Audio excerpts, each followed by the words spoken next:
अस्सलामुअलैकुम। ईद लाहौर के संग में आप तमाम देखने वालों को खुश आमदीद। मैं हूं मोहम्मद आज़म और आप सबको ईद बहुत मुबारक हो। आप सबके जहन में ये ख्याल होगा कि इस शाम में मैं कहाँ निकल आया हूँ। तो ऐसा है कि आपकी ईद को मज़ीद चार चांद लगाने के लिए, खूबसूरत बनाने के लिए हम एक सरप्राइज़ गेस्ट से आपकी मुलाकात करवाएंगे। लेकिन प्रोग्राम में मैं अकेला नहीं हूँ, मेरे साथ मेरी को होस्ट भी मौजूद हैं। इरब नाज, और मेरी तरफ से भी आप सबको ईद की बहुत बहुत मुबारकबाद। रात के पहर में जैसे ही कुर्बानी हो चुकी है और चटपटे खाने भी लोग खा चुके हैं, बिल्कुल, और अब फैमिली में गपशप का माहौल है, तो इसमें एक तड़का जो है बिल्कुल, और म्यूजिक का तड़का, तो चाहे वो कवाली की सूरत में हो या फिर इनकी मुलाकात करवाएं। बिल्कुल करवानी चाहिए। ऐसा स्टार जो सिर्फ पाकिस्तान नहीं, दुनिया उन्हें जानती है, और दुनिया उन्हें प्रिंस ऑफ कवाल के नाम से भी जानती है। नाम हम आपको नहीं बताएंगे, और अचानक छापा घर के बाहर ही मौजूद है, और वो हैं भी या नहीं, ईद का दिन है, बिल्कुल। तो हम किस्मत आजमाते हैं। आप भी हमारे साथ रहें, आप घंटी बजाएं और देखें कि वो आते हैं और क्या कहते हैं। मुझे बचपन भी याद आ गया, अक्सर घंटी बजा के भागते थे। आज भागना नहीं, आज हमने मिलना है उनसे। बिल्कुल चेक कर लेते हैं।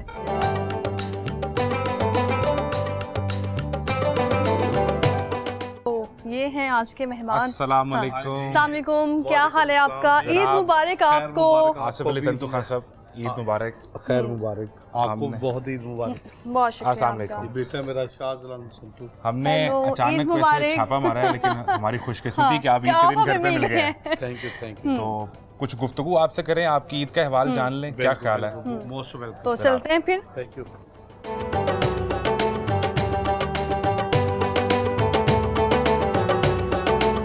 उस्ताद आसिफ अली संतू खान के अमीर खाने पर हम आपको भी लेकर आए हैं, हम भी मौजूद हैं। बिल्कुल। अब अगर इनसे गुफ्तगू का सिलसिला शुरू करें, कुछ इनका बचपन जाने, कुछ इनकी ईद कैसे गुजरती है, तो इरम अगर इनसे बिल्कुल ऐसा ही है। ईद के हवाले से भी जो अगर बात कर ली जाए तो कोई सेलिब्रिटी है, कोई कवाल है, या फिर अगर बात कर ली जाए किसी सिंगर की, तो वो भी अपनी ईद शायद थोड़ा हट के मना रहे होते हैं, लोग ये समझते हैं। लेकिन आसिफ अली संतू खान साहब से ही जानते हैं कि सर आप इस ईद किस तरह मना रहे हैं आज। हाँ, ये हम बेसिकल ईद तो वो होती है जो माँ बाप के साथ होती है, तो अब वो नहीं रहे, तो उन जैसी ईद तो नहीं होती जो उनकी मौजूदगी में थी, पर ईद है वो मिस, यानी आज के दिन आप मिस कर रहे हैं। बहुत मिस कर वालिद को, बहुत दोनों को, वालिदा और वालिद को। तो क्या आपका मामूल क्या रहता था? ईद नमाज पढ़ते थे, पहले आके अम्मा को मिलते थे? हाँ, मेरी आदत थी कि मैं किसी प्रोग्राम पे जाता हूँ तो फिर जाता था तो पहले अपने माँ बाप के पाँव को चूम के जाता था।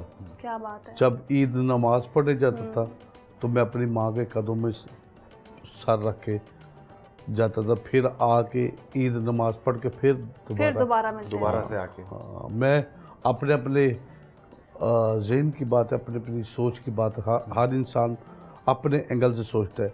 मैं समझता हूँ कि असल नमाज ये है, बाकी नमाजी असल इबादत ये है कि वालिदैन की खिदमत करना है, उनका प्यार हासिल करना है। बिल्कुल। तो कैसी ईद थी आपकी उनके साथ? यानी अगर ख़ास तौर पर बकरा ईद की बात कर लें तो वालिद के साथ मंडी जाते थे, कुछ खास पसंद का जानवर? नहीं, मैं मंडी नहीं कभी गया। कभी नहीं गए? कभी जाते रहे।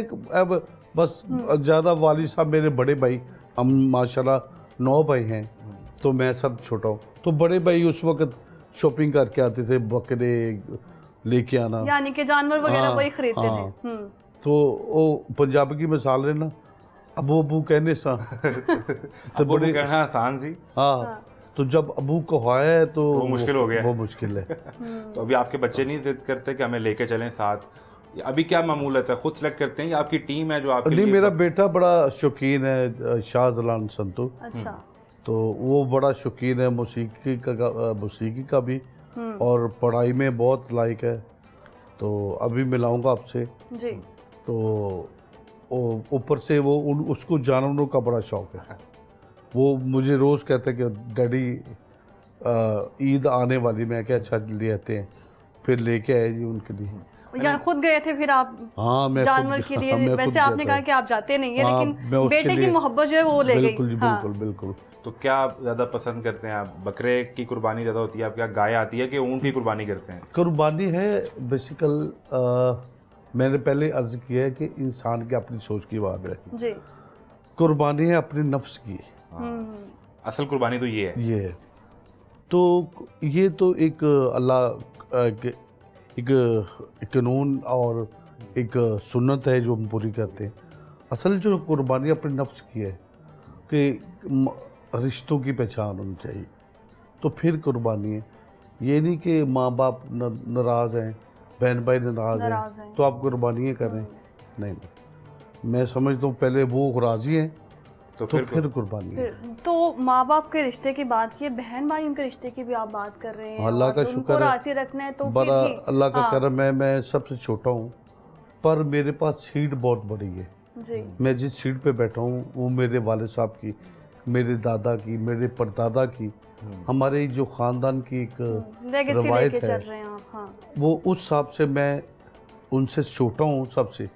ये उनकी मेहरबानी है मेरे बहन भाइयों की कि वो मुझे वालिद साहब की सीट पे, मेरे वालिद साहब की जगह पे समझते हैं।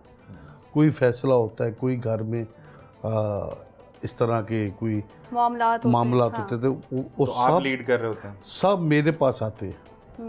तो मैं समझता हूँ ये अल्लाह का खास करम, बहुत बड़ी जिम्मेदारी भी है। बहुत बड़ी जिम्मेदारी। जब मेरे माँ बाबा जिंदा थे तो वो कहते थे इस घर का मालिक तू है, तुमको दिया अल्लाह ने ये सीट, इसको बाखूबी निभाना। तो बस वही बात मेरे ज़हन में रहती हर वक्त, तो कि मेरे माँ बाप ने मुझे ये तकीद की कि ईद पे फिर बहन भाइयों को इकट्ठा करते हैं। हाँ जी बिल्कुल। ईद तो मेरे घर तो रोज़ ईद होती है, अल्लाह का शुक्र है कि बड़ा अल्लाह का ख़ास करम है, पंचतपा का सदका है, मेरे पीर व मुर्शिद का दुआएं हैं कि बड़ा करम है कि अल्लाह का शुक्र है 40-50 लोग रोज़ मेरे घर रहते हैं, मेरी पार्टी के लोग आते हैं। तो फिर ऊपर स्टूडियो बन रहा है, स्टूडियो माशाल्लाह अल्लाह का करम है कि ये मजमा मैं समझता हूँ कि ये अल्लाह का करम है। मेरी इसमें कोई वो कहते हैं ना, बड़ा बोल नहीं बोलना चाहिए, कोई काविश नहीं है, वो ये अल्लाह का करम। दस्तरखान आपका वसी है, अल्लाह का करम। तो खुद खाने में क्या पसंद है, या ईद के मौके पे आप फरमाइश करते हैं बेगम से, या खाते भी हैं या खुद बनाते भी हैं बेगम के साथ? वो शादी से पहले मुझे शौक था, तो शादी के बाद फिर जिम्मेदारियां इतनी बढ़ गई, मुझे क्रेज था पकाने का। हाँ, मैं चाय बहुत अच्छी बनाता था। अच्छा, यानी कि हम चाय पी सकते हैं आज़म? ये तो इंशाल्लाह चाय बहुत अच्छी बनाता था। फिर बाज़ कुछ खाने ऐसे थे, मैं अपनी माँ के पास बैठता था, वो मुझे सिखाती थी। तो मेरी माँ मुझे कहती तू मेरा बेटा नहीं मेरी बेटी है। मैं अपनी माँ के साथ सारा काम कराता था। क्या बात। छोटा बेटा वैसे भी माँ की बेटी होता है। तो वो मुझसे बड़ा प्यार करता थी माँ मेरी। तो उस वजह से कि मैं खाना मुझे इतना ख़ास नहीं, ख़ास तौर पर मैं कुर्बानी का गोश्त नहीं खाता हूँ। नहीं खाते? वो तो एक रस्मन खाता हूँ, बस चख लेते हैं। हाँ चख लेता हूँ, बाखुदा मुझसे नहीं खाया जाता। आपको भी लगता है कि इसमें वो ख़ास किस्म का खुशबू या हमक का? नहीं ये बात नहीं। देखो, या बांट देते हैं सारा? वो शुरू से एक जीन बना ना कि मेरे माँ बाप ने ये जब हमें सिखाया कि ये बेटे ये देते हैं लोगों को, रखते नहीं है घर में। अपना हिस्सा भी आप बांट देते हैं? हम अपना हिस्सा भी बांट देते हैं, बाखुदा। वो हिस्सा रिश्तेदारों में जाता है, बहन भाइयों में जाता है, या फिर और दोस्त यार जितने भी, कहीं देखा कि कोई इसका जो उसकी पहुंच नहीं है, उसके वसाइल नहीं थे, नहीं कर पाया, तो उसको देना भी इस तरीके से कि उसको फील ना हो, इससे नफ्स भी उसकी वो मजरूर ना हो। एक होता है कुर्बानी का गोश्त, उसको दे दिया तो कहते हैं कि जब दो तो दाएं हाथ से दो तो बाएं को पता ना चले जी। तो ईद का रोज़ है, आसिफ अली संधू खान साहब हमारे साथ मौजूद हैं और ईद मना रहे हैं। तो आसिफ साहब, आपसे ये भी जानना चाहेंगे कि आज ईद है, लेकिन कभी ऐसा मौका आ जाए कि आप किसी स्टेज पर परफॉर्म कर रहे हैं, घर से दूर हैं, तो फिर किस तरह से वो ईद मनाते हैं? ये पिछली ईद मेरी इस तरह गुजरी कि मेरे बच्चे साउथ अफ्रीका थे, मेरी मिसेस साउथ अफ्रीकन है। अच्छा। मेरे ससुराल सारे साउथ अफ्रीकन है, तो मेरे चाचा ससुर उधर पार्लियामेंट मेंबर हैं। तो मेरे ससुर भी बड़े, अल्लाह ताला का बड़ा करम है, उनकी उधर एक बहुत बड़ी एक कम्युनिटी है जो अपनी कम्युनिटी को वो हैंडल करते हैं, पब्लिक पर्सनालिटी। हाँ जी। तो सदर हैं साबरी चिश्ती के नाम से। तो उनकी एम्बुलेंस इस तरह का सारा मस्जिदें मदरसे उनके अपने हैं और अल्लाह ताला की राह में बड़ा काम करते हैं वो। तो बच्चे साउथ अफ्रीका थे और आप पाकिस्तान थे, कहीं बाय टूर तो पे मैं थे? इस टूर पे था उधर फ्रांस में। आप फ्रांस में थे। हाँ, ये पिछली जो मैंने उधर देखी। तो फिर वो फोन पे राब्ता हाँ, किया वो या फोन पे रहा महसूस क्या कर रहे थे कि ईद लग रही थी या नहीं लग रही थी? जाहिर बात है बच्चों के बगैर ही तो नहीं, ईद नहीं होती। वो एक काम की मजबूरी भी नहीं कहना चाहिए, अल्लाह का शुक्र काम है तो सब कुछ चलता लेकिन वो है। आपने कमिट चुके कर लिया होगा। और हाँ जी, वो कमिट इसलिए किया था कि मेरे बच्चे उधर थे, तो मैं यूरोप में था, तो मेरी कोशिश थी कि मैं उनको बुला लूँ उधर फ्रांस से। तो फिर मैंने पाकिस्तान था, फिर मेरी बीवी ने कहा कि मैं 2 महीने ठहर के आऊँगी, इधर गर्मी बहुत थी आपको पता है। तो वो गर्मी का मौसम निकाल गए। हमारे पास वैसे डिजिटल सिस्टम होते हैं कि ईदी जो है वो ऑनलाइन ट्रांसफ़र कर दें, लेकिन आपने बताया कि घर से दूर होते हैं तो फिर बच्चे तो जिद कर रहे होंगे ना आप आएँ और हमें आके ईदी दें। हाँ जी, मैंने वो बकायदा ईदी भेजी। मेरा अल्लाह का शुक्र है मेरे ससुराल वाले वेल सेट है, पर अल्लाह का करम है कि मैं वही बात करूँ कि हर इंसान की अपनी सोच है। मैं इस सोच का मालूम कि मेरे बच्चे चाहे अपने ननियाल हैं पर मैं उनको हर महीने खर्चा भी करता। अल्लाह का करम है, उनको कमी कोई अपनी जिम्मेदारी आप पूरी कर रहे हैं कि मेरे बच्चों को किसी के सामने ना देखना पड़े। तो ये अल्लाह का शुक्र है। हालांकि मेरे ससुर मेरी सास मुझे बड़े नाराज़ हुए कि ये क्या आप क्यों पैसे भेज दो। हमें तो वैसे ये भी पता चला है कि आप की पूरी फैमिली में, ख़ानदान में आपकी सास का बड़ा रोब और वो दबदबा है। हाँ आपको भी डर लगता है? आप बेगम से ज़्यादा डरते हैं कि सास से ज़्यादा डरते हैं? हाँ, मैं दोनों से डरता हूँ। ये तो बच के निकल गए ना। हाँ जी, नहीं सही बात है। बेगम मेरी बहुत अच्छी है। यानी कि बेगम भी जो है वो नाराज ना हो और सास भी जो है वो बेगम उनको तो बिल्कुल भी। ऐसा क्यों कर लें? बच्चों की माँ से ज़्यादा डरते हैं या उनकी माँ से ज़्यादा डरते हैं? मैं उनकी माँ से ज़्यादा वो बड़े हैं मेरे। देखिए ये रिश्ते ऐसे हैं, कुछ गलत रवायात ने वो इन रिश्तों को दूर कर दिया है। जिन्होंने बेटी दी है पीछे कुछ रह जाता है। बिल्कुल, अपने जिगर का टुकड़ा आपको दे दिया। तो फिर मैं तो उसका ये भी अपनी मिसेस का एहसान नहीं दे सकता को इतनी दूर अपने माँ बाप को छोड़ के यहाँ पाकिस्तान में, तो उसने कभी नहीं मुझे तकाजा किया कि मुझे जाना है। जाना भी है तो मुझसे पूछ के, तो मैं उसको ये भी थैंक यू करता हूँ कि उसकी बड़ी मेहरबानी। आज़म, इससे जाहिर हो रहा है कि जो शादी है ना वो मोहब्बत की है। हाँ। ये शादी से पहले पसंद थी या शादी के बाद आप एक दूसरे को पसंद आ गए? ये बस कुछ खिचड़ी सी पक गई थी। दोनों चीज़ें। वो जब मैं उधर गया था तो मेरे वाले साहब के दोस्त थे मेरे ससुर, जो आपके ससुर, तो वो मेरा उधर टूर था साउथ अफ्रीका में 2005 में। तो मेरे अबू ने फिर बात की मेरे ससुर से, उन्होंने भी की कि क्यों ना बच्चों इस दोस्ती को रिश्तेदारी में बदल दें। हाँ जी, क्योंकि उधर का कुछ माहौल ऐसा है कि यंगस्टर जितने भी हैं ना वो नशे ये चीज़ें बहुत इस्तेमाल। तो मेरे ससुर बड़े शरीफ आदमी और हाजी नमाजी हैं, अल्लाह का शुक्र। तो उन्होंने कहा यार हाँ मेरे अबू से कहा कि हाँ साहब मैं बड़ा डरता हूँ कि मैं बेटी का उस माहौल में किस तरह से, तो अच्छे भले घर में रिश्ता करते, बाद में पता चलता है कि लड़का तो आइस भी पीता है, लड़का ये भी करता है। तो फिर उसके बाद बात हुई, फिर मैंने भी देखा, मैं कभी इन चीज़ों में इतना तवज्जो नहीं करता। आपने वालिदैन पे छोड़ी थी ये बात कि वही देखेंगे। मेरे बहन भाइयों में सबसे लेट शादी हुई।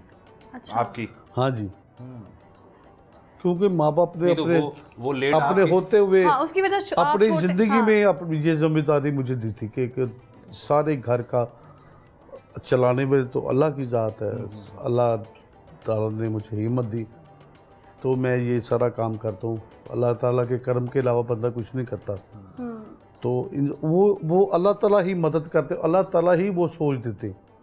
जब कोई नए काम करो ना, आप कोई जिम्मेदारी निभाते हैं तो फिर अल्लाह ताला ही बंदे को हिम्मत देता है। तो ये फैसला बड़ों का था और बेगम साहिबा से मुलाकात फिर आपकी कैसी हुई, कब मुलाकात हुई? उधर ही मुलाकात हुई अच्छा, उधर ही? ना। उसमें आपने अभी चाय का जिक्र किया है, कुछ हमें पता है कि आप चाय की प्याली पे ही दिल हारे थे और आपने कहा कि अगर ये ऐसी चाय बनाती हैं तो फिर इन्हें घर लेके ओ ये मैं बात खो देता हूँ आज कोई, मैं ये पहले नहीं मैंने ये राज है ना चाय वाला। ये बात मैं अब ऑन द मैं कैमरा पहली दफा कह रहे हैं कि मैं पहली बार कह रहा हूँ कि मेरी बीवी ने ना, मुझे भूख लगी थी बहुत, अच्छा, तो मेरा पहला शो था उधर गांधी हॉल में, ठीक है। साउथ अफ्रीका जोहान्सबर्ग में।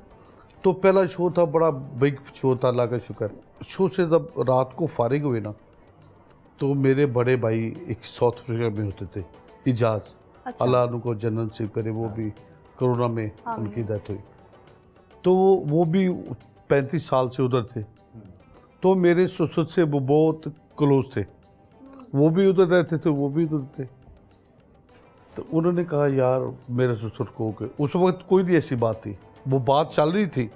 तो मैंने नहीं अपनी बीवी को ना देखा था मैंने, अच्छा। अब उधर प्रोग्राम में भी बड़ों की बात हो चुकी हुई थी। हाँ, तो मैंने बाखुदा नॉर्मल, मैं कि यार जैसे आम लोग होते बैठे हुए प्रोग्राम सुनने के लिए आए।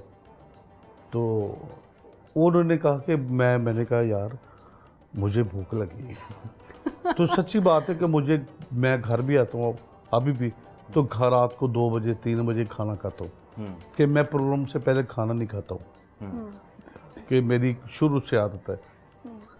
वो प्रोग्राम ख़त्म होता मुझे इतनी भूख लगी कि मैं क्या, मुझे कुछ भी ला दो, चाहे बिस्कुट दे दो, चाहे वो हॉल में थे हम सब। तो वो मेरे ससुराल के घर के नज़दीक था हॉल।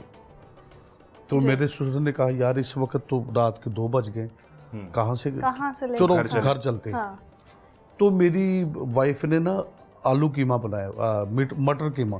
मटर कीमा? हाँ, मटर कीमा मटन का बनाया जी। होता। ये पहले चले कर वो उसने फ़ोन किया कि जी तुम खाना बनाओ, खाना तैयार। उन्होंने कहा खाना बनाए, तो उसने कहा हाँ सबको बहुत भूख लगी है। तो अच्छा, सब हम इधर आ रहे, हम चले गए। तो मैं सच्ची बात है खाना खाने गया था। मुझे पता होता है खाने के बाद ये हो जाए तो मैं शायद ना जाता जी। तो वो खाना खाने गए हैं, बस खाना खाने के में यानी आप वो टिपिकल मर्द हैं जिसका दिल का रास्ता पेट से होकर निकला है। वो उधर गए, खाना खाया। वो खाना इतना लजीज था बाखुदा कि हम चाहे मैं दिल हार दिया। कम खाता हूँ पर अच्छा खाता हूँ, अच्छा खाता। और मेरी खुराक भी देसी मुर्गा, शोरबा इस तरह की है। कीमा आपको पसंद आ गया? वो उसने बनाया। मैं कही यार मैं तो समझता कि इधर खाने बस ऐसे ही गुजारा ही मिलेगा। तो उसने बनाया जी, ऊपर से चाय दूध पत्ती। मैं तो फिदा हो गया। मैं कही यार तो कमाल है। आपने कहा कि सारी उम्र अब यही खाना खाना है और यही चाय पीनी है। ये बात भी पता चला कि ये मेरी वाइफ ने बनाया। अच्छा, उस वक्त नहीं आपको पता? मुझे नहीं पता। मैंने तारीफ की जब खाना खा लिया, चाय आ गई। मैंने ससुर को कहा, मैं क्या उस वक्त तो प्रमोटर थे, मैं क्या ऐसा भी खाना क्या बात है। और सच्चे दिल से मैंने कहा, मैं कि यार माशाल्लाह जज़ाकल्लाह कि आप आपने खाना खिलाया और ये बहुत अच्छा बना है खाना। चाय भी कितनी मेरी बेटी ने बनाया। उसने मेरी वाइफ को आवाज़ दी उन्होंने, तो वो मेरी वाइफ आई, वो स्कार्फ पहना हुआ था, बड़े इस्लामिक उनका माहौल है। उन्होंने बस फिर वो पाकिस्तान आप शादी होगी उसके बस वो मैं उन्होंने कहा जी, मैं कहा जी माशाल्लाह बाप ने खाना बहुत है। तो उसको उर्दू समझ नहीं आती थी। अच्छा। उसके ऊपर से गुजर गई, उसने बात थैंक यू वो चले गए। उसके बाद ना उसी दिन, उसके दूसरे दिन मेरे अब्बू ने और मेरे ससुर ने बात को इस शादी की तरफ, हाँ, मेरे अब्बू ने मुझसे बात की कि ऐसे ऐसे, जैसे आपकी मर्जी। खाना तो मैं खा ही चुका हूँ। खाना तो मैंने खा लिया है, पर उन्होंने किया मैं कही जैसे आपकी बार। फिर शादी मंगनी करने के लिए गए, फिर मैं अपनी वालदा को ले गया साथ। तो वालदा भी इसमें इतनी मेरी खुश नहीं थी। नहीं खुश थी? हाँ। तो मैं जब मेरी वालदा को देखा, मैं कहा जी तुम अब्बू ने तो मेरे खुश है मेरी वालदा खुश। हाँ। आप दरम्यान में फंस। और जब अब्बी के सामने आए तो अब्बू वो फौरी अम्मी की साइड ले ली कि इसने मुझे हाँ बिल्कुल ठीक है। क्योंकि एक मेरे भाई की शादी साउथ अफ्रीका हुई थी पहले, अच्छा। जो फौत हो गए, मैं ठीक बताया ना। है। तो उनकी शादी की वजह से ना वो मेरी माँ बहुत परेशान रहती थी। अच्छी मेरा नहीं चल सकी। मेरा ना वो शादी की अच्छी भी नहीं, ये बात नहीं, वो दूर था ना भाई।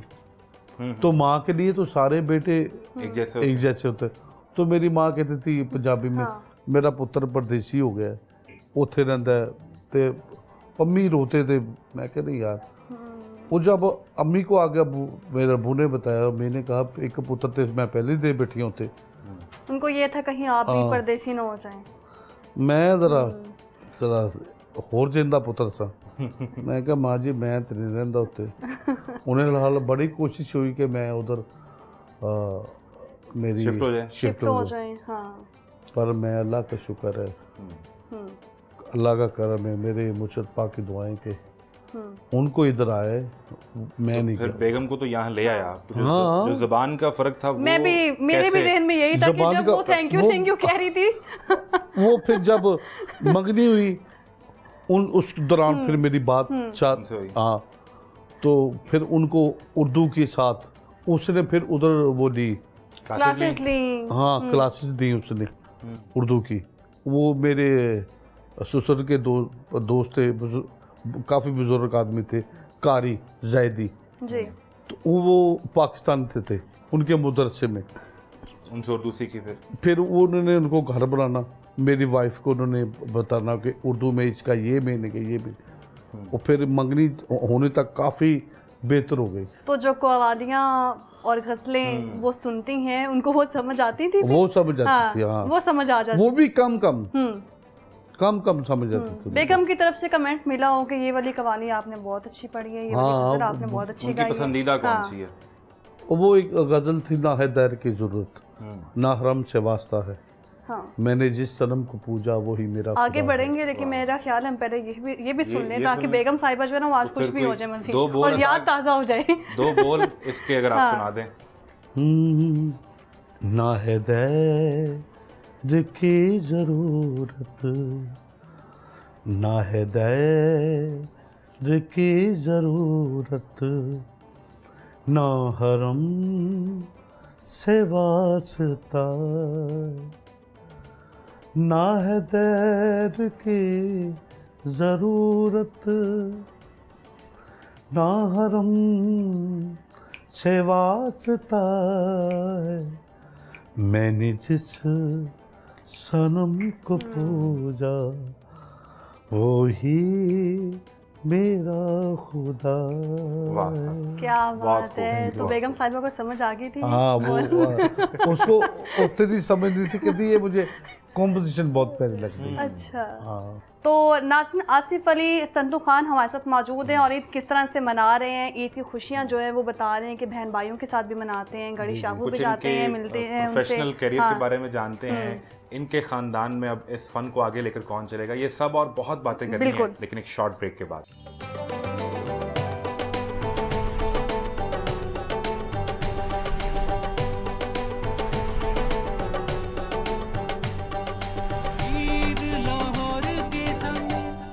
तो ये बताएं कि आपका जो ख़ानदान है ये तो आपके वालिद, दादा, परदादा, एक बहुत लंबी तारीख है। जी। रेडियो पाकिस्तान की पहली कवाली की आवाज़ आपके दादा थे, मेरे दादा जी, जिनका नाम फिर आपके नाम के साथ चला। जी। और इसके अलावा आप खुद बजाते खुद उस्ताद नुसरत फ़तेह अली खान के शागिर्द भी रहे। जी, मैं खान साहब का मेरी खुशनसीबी है कि मैं उन ऐसी हस्ती के मैं शागिर्दी में रहा हूँ 9 साल। मैंने 9 साल का। हाँ, मैं 9 साल पूरे 9 साल उनसे सीखा हूँ। तो ये एक तो इतना बड़ा ख़ानदान आपका था, फिर उस्ताद नुसरत फ़तेह अली खान की शागिर्दी भी थी। आपने जब शुरू की कवाली तो आपको क्या महसूस हुआ कि ये अल्लाह की अता है, ये फ़न आपको दिया गया है, ये सीखना पड़ा आपको? ये कुछ चीज़ें होती गॉड गिफ्ट। ठीक है। मुझे, मैं ये अल्लाह के शुक्र करता हूँ, ये मुझे कुछ गॉड गिफ्ट भी था। तो कुछ मुझे जो था सीखना जो था ना, मेरा शौक़ भी था। हाँ, कि मेरे बचपन से मुझे लगाव था खान साहब से। तो बचपन से मुझे शौक़ था कि वो उनसे सीखूं मैं। उस्ताद नुसरत फतेह अली खान साहब से। जी जी बिल्कुल बिल्कुल। तो उनकी कौन सी कवाली जिसको सुनकर आपको लगा कि ये मुझे इन जैसा बनना है या इनसे सीखना है? ये कवालियाँ तो खान साहब की मुझे बहुत पसंद है। जो कोई कवाली ऐसी मैं कह नहीं सकता, कोई भी कह नहीं सकता कि ये कवाली कम पसंद है। वो उन्होंने काम ही ऐसा किया है कि वो जो भी उन्होंने गाया है वो अमर हो गया। बिल्कुल अमर हो गया। वो गज़ल चाहे कवाली है, चाहे गीत है, चाहे क्लासिकल। और उस्ताद नुसरत फतेह अली खान साहब की जो कवाली हैं उनमें से एक कवाली जो कि मुझे भी पसंद है और आपने भी उसको जो है वो गाया है, काली काली जुल्फों के। जी जी हाँ, जी, तो वो बहुत ही खूबसूरत, मैंने आपकी भी कई जी। बार सुनी है वो कवाली, नुसरत साहब की भी आजम सुनी है जी, कवाली, जी। तो बार बार दिल करता है कि उसको जो है ना हम सुनते जी रहें। जी बिल्कुल हाँ। बिल्कुल बिल्कुल। तो ये बताएं कि जब उस्ताद नुसरत फतेह अली खान ने आपको कलाम पढ़ते सुना, जी जी। आप दाता की नगरी में वहाँ हाँ, वो दाता कलाम पढ़ गरीब रहे नवाज थे। के कदमों में वो बड़ी एक यादगार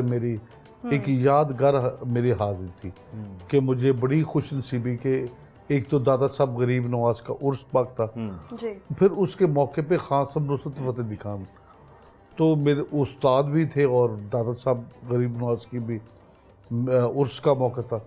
तो मुझे ये बड़ा एजाज़ है मेरी कि खान साहब ने मेरी कवाली सुनी है। उन्होंने सुनी और फिर हाँ। एक मौका तो वो भी आया कि वो आपके ऊपर पैसे हाँ हाँ, फेंक रहे थे। वो बालकनी है, तो वो होटल था पायलट होटल, अच्छा, तो उसकी बालकनी थी ऐसी, वो थी स्टोरी था, ठीक है। तो उस अंदर बालकनी, तो खान साहब थे दूसरे फ्लोर पे। तो जब मैं बैठा ना स्टेज पे तो खान साहब बालकनी पे खड़े हो गए। तो बाखुदा ये बातें कुछ लोग तो अपनी शोबाजी के लिए बताते ना, मैं वो एक उनकी मोहब्बत थी मेरे साथ, उन्होंने ऊपर से खड़े होकर मेरे पे पैसे फेंके। और ये जिक्र आपने बार बार किया है। हाँ। इससे आगे की कहानी बताएं ना, जब फिर आप बालकनी से खान साहब के उस होटल के कमरे में गए तो उन्होंने क्या दुआ दी थी वो बताएं। आप फिर मैं शागिर्द हो गया था उनका, फिर शागिर्द हो 89 में। और जो 9 साल का अरसा आपने उस्ताद नुसरत फतेह अली खान साहब साथ गुजारा, उनकी शागिर्दी में सीखा भी, आप क्या समझते हैं कि ऐसी क्या ख़ास बात थी उनके रियाज में या उनकी मेहनत में कि उन्होंने पूरी दुनिया में इस कवाली के फ़न को फिर रोशनास सर जी, वो खान साहब को जब मैं बात को लेती करूँगा तो फिर तारीफ तो ख़त्म नहीं हो सकती। कुछ ऐसे लोग होते हैं अल्लाह के बनाए हुए कि जिनकी जितनी तारीफ की है वो कम लगती है। तो वो ऐसी शख्सियत है कि वो कवाल भी थे और वो दरवेश थे, अल्लाह के वली थे वो। मैं ये कहते हुए मैं कभी नहीं घबराऊंगा क्योंकि मैं उनको वली मानता हूँ। और ये उनकी कवाली से बड़ी सिफ्त थी, क्योंकि वो कवाली के रूहानियत के साथ पढ़ते थे, तो वो लोगों के दिल में उतर जाते थे। तभी शायद सुनने वाले जो है वो मदम से हो जाते थे और एक अलग ही दुनिया में वो जो चले जाते थे। इनको समझ नहीं आती अंग्रेज उनकी कवाली पर उनके कलाम वो भी झूम उठते थे। बिल्कुल अल्लाह हु अलीदा मलंग इश्करम कलंदर के उन्होंने ये गोरे पागल हो गए उनकी ये कलाम सुन के जब दमस्क के अंदर पे खास तौर पे अल्लाह हु, तो फिर इन नानबों की तो ताकत है ना। बिल्कुल ऐसा ही है।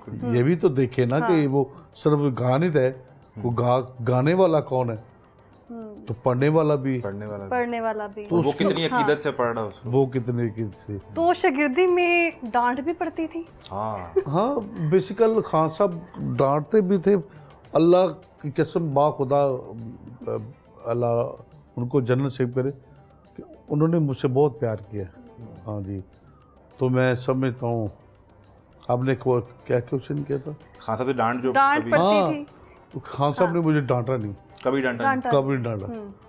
मैं कुछ अल्लाह के वो तरफ से कि मैं थोड़ा सा सोच रखता था कि मैं कि नहीं, यहाँ तो बोलने से पहले सोच लेते थे। हाँ बिल्कुल। मैं वैसे खान साहब गुस्से के तेज थे या ना, बिल्कुल नहीं, वो सादे बंदे थे, वो सादे बंदे थे, मलंग बंदे। कोई ऐसा कलाम या कवाली या गीत जो वो आपसे कहते थे कि यार ये आपकी आवाज़ है, बड़ा अच्छा लगता है, अगर इसके 2 बोल आप सुनाएं? नहीं, ये मैं नहीं कह सकता नहीं कि मेरे उस्ताद जी कहें। हम जितने मर्जी बड़े हो जाए, पर जो उस्ताद जी हैं वो उनसे बिल्कुल। तो रियाज करते हुए आप, मतलब आपने बताया कि बचपन से ही आपको शौक था और सीख भी रहे थे, उस्ताद नुसरत फ़तेह अली ख़ान साहब से भी सीख रहे थे, तो दिल चाहता था कि मैं अंदर कमरे में रियाज़ कर रहा हूँ और जो बाकी बच्चे हैं मेरी उम्र के या नौजवान लड़के हैं वो बाहर खेल रहे हैं, तो मैं बाहर जाऊँ या फिर मैं रियाज़ करूँ।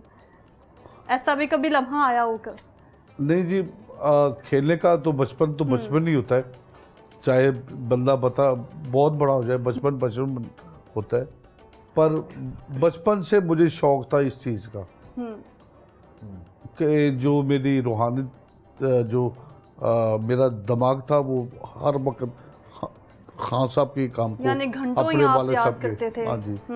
अभी कितना टाइम रियाज आपको करना पड़ता है या कितना फ्लो हो गया? हमारा काम इस तरह का जी कि कवाली है ना, ये बहुत डिफिकल्ट काम है। बहुत फ़न मौसीकी की सिन्फों में सबसे मुश्किल ये, सबसे मुश्किल सिन्फ जो है वो कवाली है।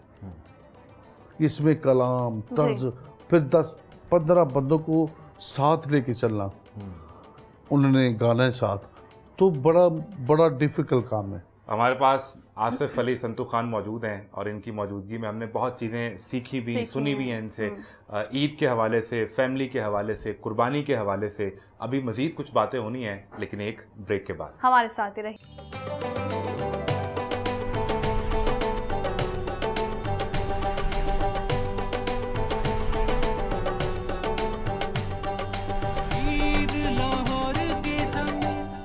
आसिफ अली संतू साहब, ये भी बता दें कि आप लाइव परफॉर्मेंस की बात कर रहे हैं और डर लगता था कि लाइव परफॉर्म करना है, किस तरह से करूँगा?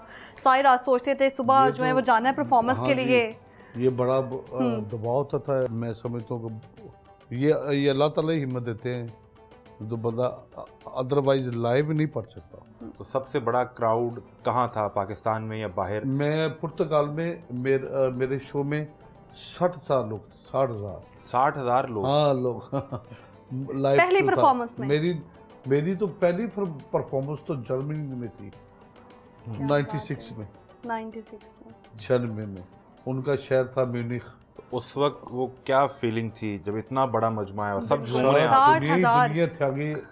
हमने तो सीधी सी बात है, मैं ज़्यादा 10,000 के मजमे के सामने गया।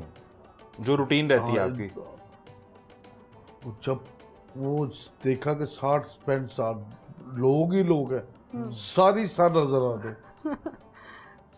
मैं एक दफा ना हुआ थोड़ा सा किया, हाँ जी, वो फिर अल्लाह का शुक्र, अल्लाह ताला ने करम किया। लेकिन वो सारी ऑडियंस आपकी मुंतजिर थी। अल्लाह ने बड़ा ही आपका इंतजार कर रहे थे कि आप आएंगे। उस शो में मुझे इतनी इज्जत मिली कि 3 दफा, खुदा की कसम 3 दफा टाइम था उसमें 45 मिनट आपका जो टाइम था 45 मिनट गा के उठे हैं, तो लोगों ने कहा फिर बैठे अभी। मेरा प्रमोटर थे गोरे, ठीक है, तो उसका नाम है जीन्स, तो मुझे कह रहा है प्लीज आप जाए दोबारा। हम फिर गया, फिर अब बैठे, अब 15-20 मिनट परफॉर्म किया। फिर हमने कवालियाँ भी फिर वो उस स्टाइल की थी कि वो, हाँ। तो संतू साहब, आपने ऐसी कौन सी वो कवाली गाई कि जो वहाँ की ऑडियंस थी वो फैन होगी और बार बार आपको जो कह दिया जाता था कि रिपीट करें? जी, मेरे अब्बू का कलाम लिखा होता, दमस कलंदर अली अली, तो वो बहुत फेमस हुआ जी। वो फिर हमने गाया, फिर उठे, फिर बैठे, फिर दोबारा बैठे, फिर 3 मरतबा। वैसे आपको प्रिंस ऑफ कवाली भी जी कहा जाता है, तो वो क्या कैसे नाम पड़ा या किसने खिताब दिया? जर्मनी में हमने परफॉर्म किया था, तो उनके कल्चर मिनिस्टर थे उधर बैठे, तो हम जब शो के लिए जाते तो उधर ड्रेसिंग होती है पूरी पार्टी की में, तो मेरा ड्रेस था बड़ा खूबसूरत, प्रिंस कोट था ब्लैक कलर का, ठीक है, तो बड़ी उसके ऊपर बड़ा कीमती था। तो जब मैं स्टेज पे गया परफॉर्म करने के, तो उन्होंने मेरी परफॉर्मेंस सुनी, वो आके हाफ टाइम हुआ तो उन्होंने माइक पे आए, उन्होंने कहा मैं एक बात करना चाहता हूँ। उन्होंने कहा कि यार मैं इनकी कवाली भी सुनी, उसने जर्मन लैंग्वेज में बात की, पर मैंने ये रिजर्व किया कि ये जो कवाली कमाल है और ये प्रिंस है कवाली। तो जर्मनी के कल्चरल मिनिस्टर ने आपको ये मुझे जो उन्होंने ये खिताब दिया, प्रिंस ऑफ कव्वाली। हाँ जी, कव्वाली का। तो आप क्या देखते हैं कि प्रिंस ऑफ कव्वाली और इस ख़ानदान का जो ये सिलसिला है, इसे आगे लेकर आपके बच्चों में या कौन चलेगा, किस में आपको नज़र आता है कि ये आगे लेकर चलेगा? मेरा बेटा है जी मोहम्मद अली हैदर शाह अजलान संतू कव्वाल, और उन अब ये आपके सामने आपकी तालियों में साहब आए हैं। तो आपका पूरा नाम फिर से बताएं एक दफ़ा, बड़ा ख़ास है। आप बताएं। मोहम्मद अली हैदर शाह अजलान संतू कव्वाल। आपको भी कव्वाली का शौक़ है या आप पढ़ते हैं, क्या करते हैं आप? मुझे कव्वाली भी शौक है और स्कूल में भी। पढ़ाई में भी अच्छे हैं? पढ़ाई में भी अच्छे हैं। किस स्टैंडर्ड में? In grade 4। In grade 4. And what do you love the most, your father's performance? Like song. Songs, yeah. जो भी आपको अच्छा लगता है। हाँ? दिले उम्मीद।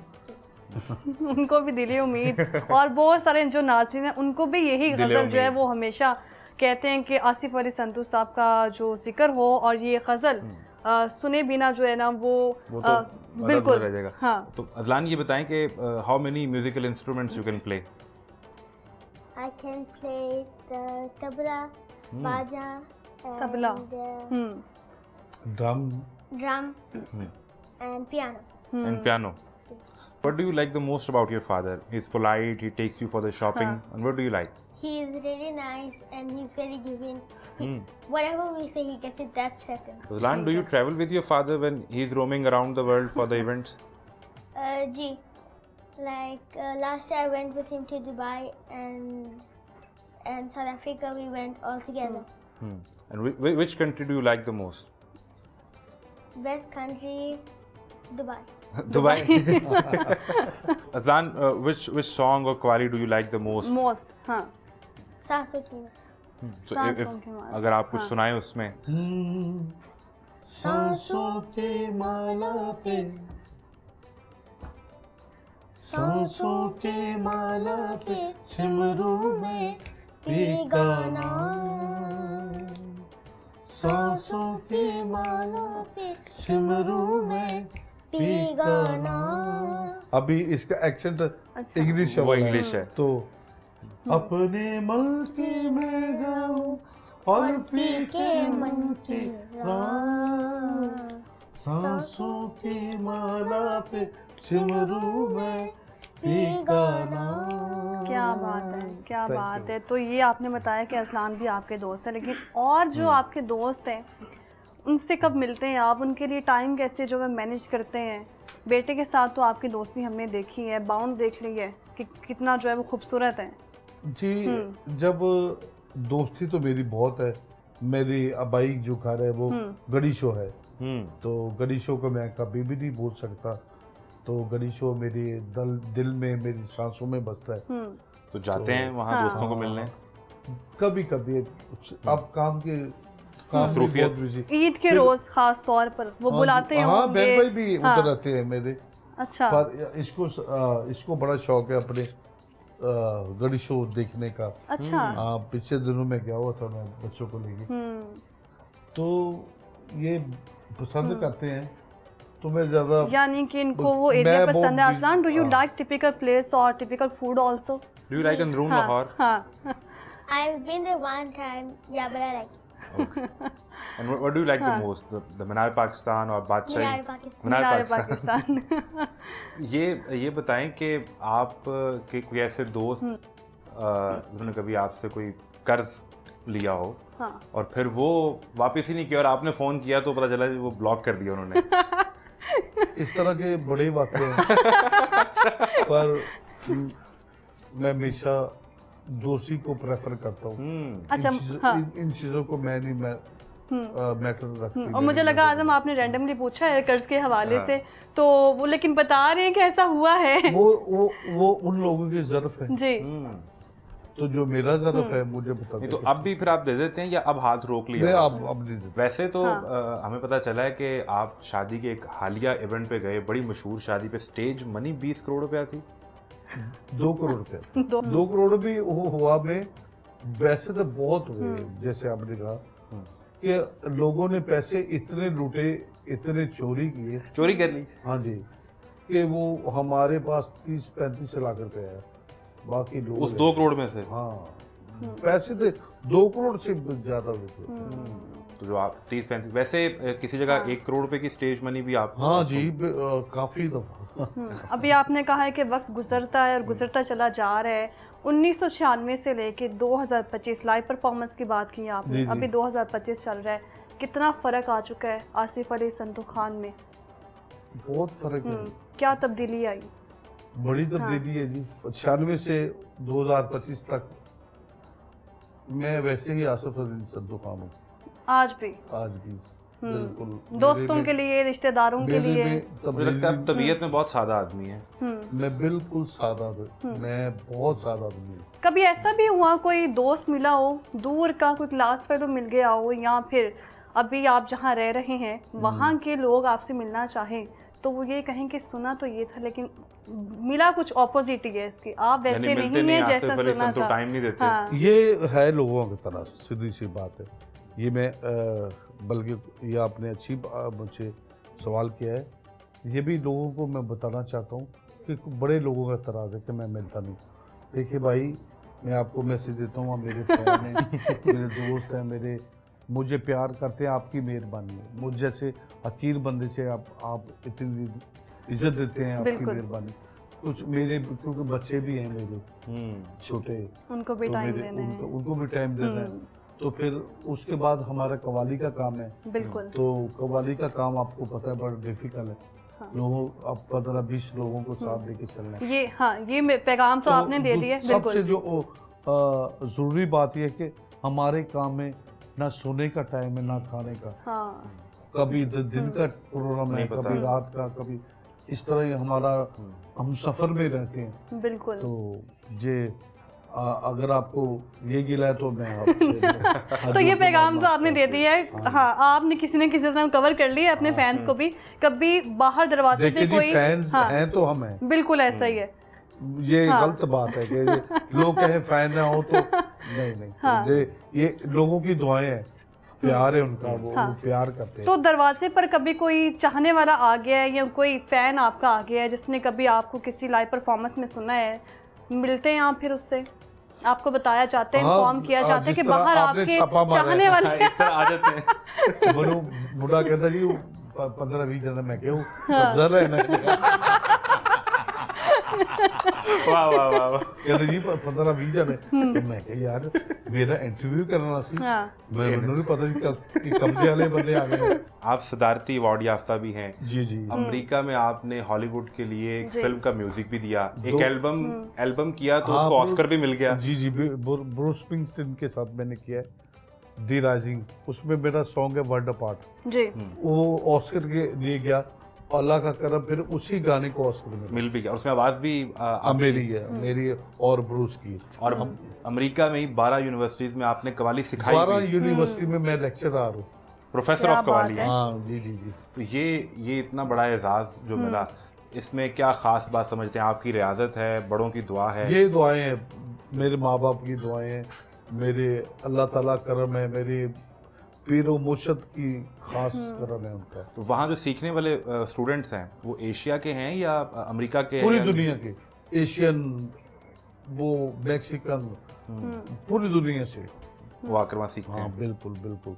यूनिवर्सिटियों में वो सीखते ऐसे हैं कि जितने उधर लोग हैं हॉस्टल में, उनकी यूनिवर्सिटियों के लोग हैं, तो वो सारी मुख्तलिफ ज़ुबानों के लोग सामने बैठते हैं मेरे। तो आपकी बिल्कुल कवालियाँ हम सुनते आ रहे हैं। अभी नया काम किस पर कर रहे हैं? और इसके अलावा हम देख रहे हैं कि रीमिक्स जो है वो रैप और मैं पहले भी जिक्र किया है, स्टूडियो लग रहा है, तो अब बड़ा काम इंशाल्लाह लोगों का ख्वाहिश और लोगों का गिला भी कि कुछ नया नहीं आ रहा, क्योंकि काम में बिजी है, काम से बात है, शोज में बिजी है। तो आसिफ अली संतू साहब, ये भी बताइएगा मौजूदा हुकूमत जो मौजूद है अभी, और उनकी तरफ से इस फ़न को या फिर हम कहें कवाली को किस हद तक जो है प्रमोट किया जा रहा है, या उसके लिए कितनी हुकूमत पंजाब काम कर रही है, वफाकी हुकूमत काम कर रही है?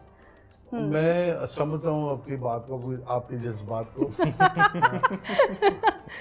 कि फन कवाली जी को क्या किसी ने प्रमोट करना है। ये वैसे बहुत बड़ा फन है, इतना बड़ा काम है, ये बिल्कुल। औलिया कराम का काम है। बिल्कुल तो औलिया के कराम के काम को प्रमोट करना, बिल्कुल। ये जो लोग करेंगे प्रमोट, वो अपनी अपनी बेहतरी के लिए करेंगे। तो मजीद इसके लिए इंस्टीट्यूट कि बनने वो- चाहिए फिर। हाँ, किसी गवर्नमेंट ने नहीं बनाए। को तफीक नहीं हुई। किसी को भी अब तक नहीं। तो ये शिकवा है। तो हाँ, आप ये शिकवा। आप तो बनी गाला भी परफॉर्म करते रहे, प्रेसिडेंट हाउस में भी बिल्कुल। हाँ किया, जी, मैंने जाती उमरा में भी आपने हाँ। परफॉर्म किया, मैं अल्लाह- तो ये मशवरा नहीं दिया आपने उन्हें? मुझे खान साहब ने काफी बुलाया है, मेरे बेटे को भी खान साहब ने काफी प्यार दिया और सुना भी, और मियाँ साहब ने भी। मियां नवाज शरीफ आपको खुद कहा कि आपका चेहरा मिलता है हाँ, उनसे, मेरी शक्ल मिलती है। मेरी मिलती शक्ल उनसे, उन्होंने मुझसे बात की कि यार तेरे आपकी शक्ल मुझसे मिलती है। तो ये है कि मैंने मशवरा दिया उनको, ये बात हुई कि मैंने, लोगों ने, मेरी पार्टी के लोगों ने कहा कि आप खान साहब इनसे कहे तो कोई इंस्टीट्यूट हाँ, बनाए। मैंने खान साहब से बात की, उनसे भी बात की, मुशर्रफ साहब का दौर था, उनसे जी। बात की, जरदारी साहब से भी, बिलावल से भी, लेकिन तो कोई उनकी तरफ से फिर जो स्टेप शौकत अजीज साहब, वो किसी को ये मैं कहता हूँ ये किसी को हिम्मत नहीं या उनका कहना नहीं मानते उनके मिनिस्टर। उन्होंने कहा, मियाँ साहब ने हाँ बिल्कुल बनना चाहिए, लेकिन हुआ नहीं। ओए, हुआ ये नहीं। देख, सुनो खान साहब की बात। अच्छा उन्होंने हाँ जी खान साहब बताएंगे, वो अच्छा, लिखा वो भी फाइलों में कहीं हाँ। दब गया। वो भी फाइलों में दब गया। इसी तरह खान साहब ने बनी गाला पार्लियामेंट में बुलाया, President। 70,000 शो किए खान, मैंने खान साहब के। अभी मैंने खान साहब के लिए टूर करते हैं अमेरिका से, शौकत खानम के लिए फंड जी की, माशाल्लाह अल्हम्दुलिल्लाह बड़ा अल्लाह ने इज्जत दी, अल्लाह ने बड़ा कामयाब, जिस कॉज के लिए गए थे वो उसमें बड़ा वो उन लोगों के लिए गए जो कैंसर पेशेंट है। तो अल्लाह ताला ने जो हम कोशिश करते हैं वो अल्लाह ताला पे छोड़ देते हैं। अल्लाह ताला जितने पर छोड़ आपने देते हैं। नाम बिल्कुल। लिए हैं उमरा के हुक्मरानों के, सबसे ज्यादा फनकार की कदर कहाँ देखी है आपने? मैं तो वही बात कर रहा हूँ कि सब कदर करते हैं, जी बड़ा बंदा कहते हैं हाँ, यार, लेकिन बड़ा काम नहीं किया जा रहा उस सब पर, काम बिल्कुल नहीं काम नहीं किया जा रहा। कदर सब हाँ, करते हैं, ये नहीं कि कदर नहीं करते, वो प्यार भी करते हैं, कदर भी करते हैं, सिर्फ आगे काम उन्हें देखें कि आप एक चैनल में हैं, आप मेरा इंटरव्यू कर रहे हैं, तो आपको ये कहा गया कि भाई ये काम करो, बिल्कुल। तो आप आए हैं ना, बिल्कुल। तो जो आपको कहा है कि आप संतों की तरफ जाओ, वो तुझे कहो चल जाएंगे। तो ये शिकवा भी है आसिफ अली संतू खान साहब का, और आज के हमारे मेहमान खास भी थे, और नाज़रीन के लिए हमने ये सरप्राइज रखा था क्योंकि हाँ बिल्कुल मशहूर ज़माना गजल है, वो भी जाते जाते हम जो है वो आपको बिल्कुल सुनवाएंगे हमारे हाँ, नाज़रीन के लिए। हाँ, तो वो हम आसिफ अली संतू खान साहब से रिक्वेस्ट भी करेंगे हाँ। कि जो आपकी पहचान बनी वो अब अगर जाते जाते आप ईद के इस खास मौके पर हमें आपके सुनाते फैंस और जाएं, नाज़रीन हाँ। को आप सुनाएं, क्योंकि हमारी टीम में भी ऐसे बहुत सारे लोग मौजूद हैं जो ये इंतजार कर रहे हैं कि आप ये गजल जो है वो उन्होंने हमें सालों सुनाएं। ये गजल सुनी और ये कवाली सुनी। हमारे साथ जी हाँ, आसिफ अली आसिफ अली, संतू खान हाँ। मौजूद थे, आपके वक्त का बहुत शुक्रिया। बहुत और शुक्रिया। जाते असलान भी हमारे साथ मौजूद है। Aslan thank you very much for your हाँ। टाइम। Welcome. तो नाज़रीन जाते जाते वो गज़ल आपको सुना देते हैं, एक बार फिर से याद ताज़ा कर लेते हैं। कुछ लोग जो इस वक्त जो है बुढ़ापे में आ चुके हैं, लेकिन आज भी वो उनको गज़ल याद है कि वो जो गज़ल है वो गाई थी आसिफ अली संतू खान साहब ने। आज आपको लाइव एक बार फिर से सुना देते हैं। हमें दीजिए इजाज़त, अल्लाह हाफ़िज़।